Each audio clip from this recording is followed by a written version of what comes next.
Hey everyone, it's Sean. I've got another little video here. This one's going to be talking about the benefits of having a small layout. Now, before you guys laugh me out of here, hear me out.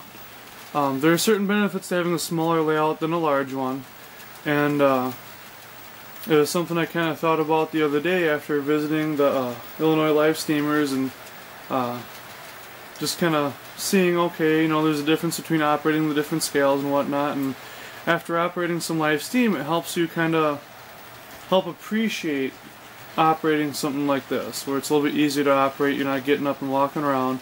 While they both have their own merits, being that live steam is very satisfying to operate, being that you actually get up, have to walk back to the cut of cars you want to cut off, and then you take the coupler off, chock the wheels so they don't move, and run back and switch around. Mind you, that is a blast. But there are times when you just want something a little bit simpler, a little bit easier, and that's where model railroading comes in. Now, one of the first things I want to mention about what's nice about having a small layout is that everything seems bigger.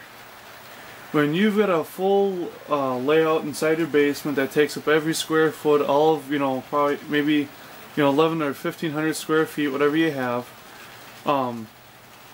it seems like you need bigger everything to make it match. If you've got let's say a 1,000 square foot basement or an 800 square foot basement, and you've got a nice big walk around layout with aisles that come out and everything, and you can run a 100-car coal train without a problem.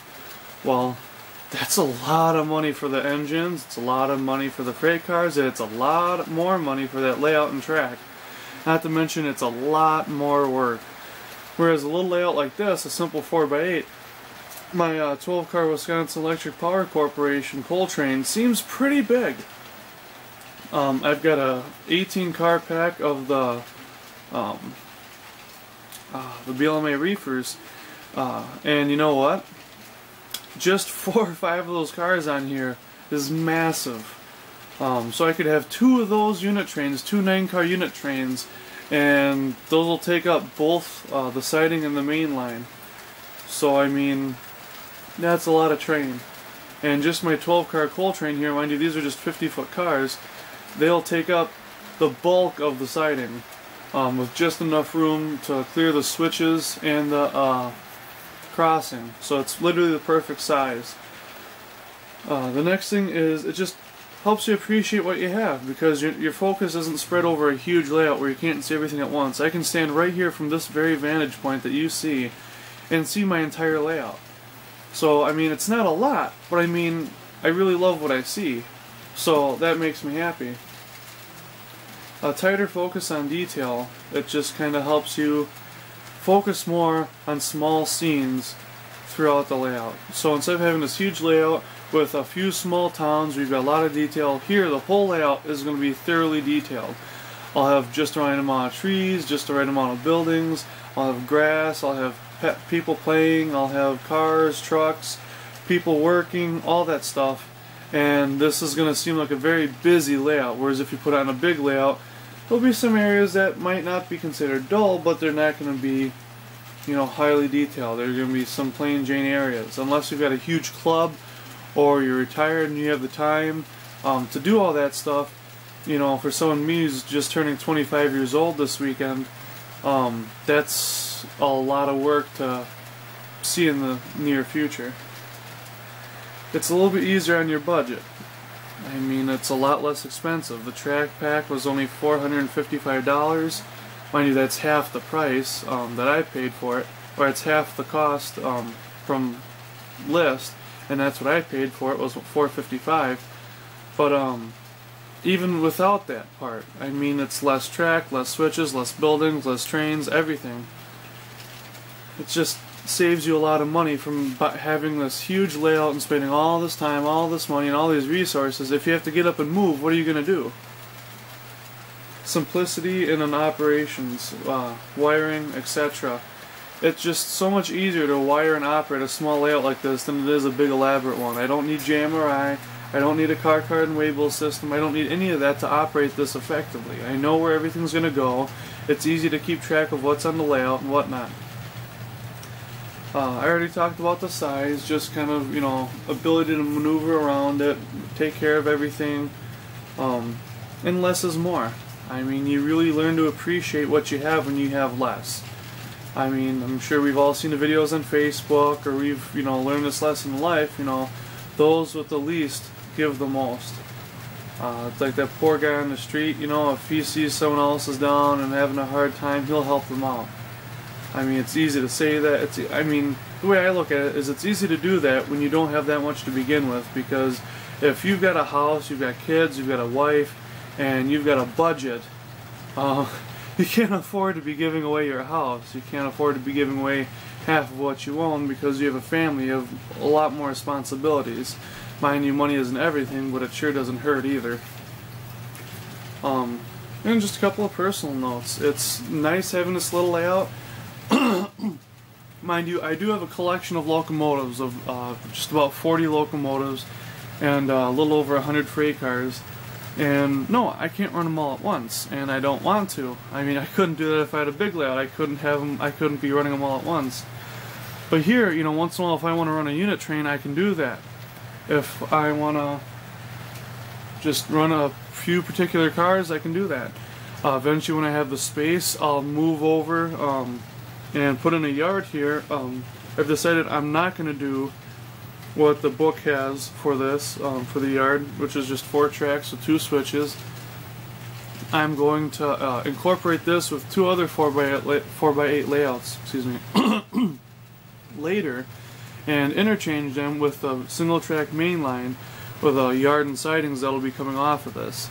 So this will have its own yard coming off the branch line, which is the track that you see going through the center of the layout, and then the outer track towards the back left corner that comes off the main line, that'll go to the interchange. And I think it'll be a really nice scene to have that incorporated with eventually 2 other layouts, and then to have a main line where I can run my longer unit trains. I have obviously the BLMA reefer train, and I'm going to start collecting the tank cars for the tank car train that Athearn is releasing. I already ordered the AB set, and then if I like those, I'll order the rest.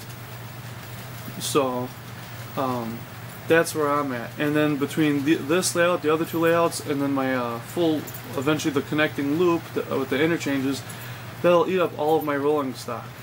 Probably just between this and the other 2 layouts, that'll eat up a good chunk of rolling stock. I can fit 20 cars on this layout and still have some room to breathe. I mean, I think a dozen to 15 is the best. Maybe 18 at most. But I really like it. It feels a little bit more at home for me. And several people have asked, you know, Sean, why don't you have 1 big layout rather than 3 smaller ones? Well, for me, it's just, I like the separation between cities and stuff.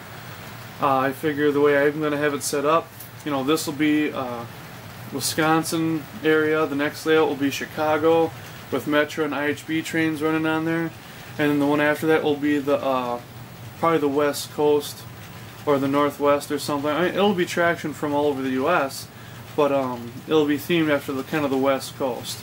So I think that'll be a very interesting mix to have that, and it should be interesting. So I'm really happy with the way things are turning out. I'm sure you've heard me say that a million times. And as for the trees, I'll show you here. I had several people make suggestions on the Model Railroading Facebook page about how to glue these down. Someone said Elmer's glue. Well, I used Elmer's glue. Didn't work. I used Hobby Tack. Works just fine, and if anything later on, I can pull it up. You just have to be gentle, apply a little bit of water, and it'll come off. With these trees, it's nice. These pop out, and you can stick them back in. So if I want to change around where the trees go, I can do that. If I want to pull them out to set a camera down, I can do that. And it's really nice. One other thing I'm working on today, pardon the camera movement, I have my little brother labeler here. I'm going to be going through and labeling the drawers for different things. And we have 1 bin that's all in use models, one bin for locomotives, one bin for grain hoppers, one bin for unit trains, and so on. That way everything's a little bit more organized, and I can just kind of keep things together a little bit better. I'm going to start going through and thinning out what I have all together for buildings and that. What I don't have will be put together in these little bins I have here. Let's pull them out here real quick. I have a ton of these bins here, like this. I've probably got 20 or so, and they're very handy. They're stackable, they're durable, they're inexpensive. They're like, I think, $3 or $4 a piece, maybe 5 or 6. But they're just the right size to fit a lot of stuff without taking up a lot of space. And so I'm going to start packaging up my buildings and whatnot in those, and those will go in storage until I have the next layouts. It works great for all kinds of stuff. What I initially bought them for is for my passenger equipment, which is why I have 20 boxes, and the scary bit is I have enough passenger equipment to fill those. But they are just the right length and width to get 6 85-foot passenger cars in there on 2 levels. So you can get 12 to 13 cars in there. I noticed that the heavyweight passenger cars are a little bit narrower than the streamlined cars, and on the top level you can fit 7 wide. So, and what I used was I put foam on the bottom and foam on the sides, just some thin, not actual packaging foam, but it's this stuff. It's more like a cheap cloth, like an insulating foam that you put in a blanket. You can find it in the fabric section of Walmart. Really cheap, actually. I forget what the cost was, but I bought, I can't tell you how many yards, cut it up, just put it in the bin on the ends and sides and bottom, used paper towel to wrap my models, set them in there, put a piece in between, put another layer, and set more models on top, and it worked great. Never had any damage, nothing ever got caught or broke. I even thought about selling it as a product, just lining the bins, painting them, and doing something like that. And for a demonstration at a hobby shop, I had some people that were interested. I put 6 or 12 models in there. I had 6 Walthers and 6 Rapido, and at about 4.5 feet up in the air, I dropped the box right onto a carpeted floor and opened it up. Nothing was damaged. I did it 2 or 3 more times for the demonstration because people had requested it, and I did. No damage. So there's a solution for you. But that's it for this video. I didn't mean to make it this long. I apologize for that.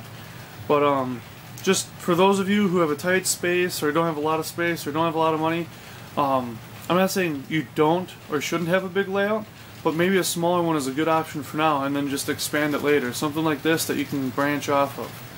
So, but with those words of wisdom, I'm done. I hope everyone has a great Labor Day and has a great weekend. I'm lucky enough, my girlfriend Haley is taking me out to the Illinois Railroad Museum in Union, Illinois for the day on Sunday next weekend for my birthday. I'll be 25 years old, and she's really spoiling me this year, so next year I gotta get her back. But everyone take care, and happy Labor Day.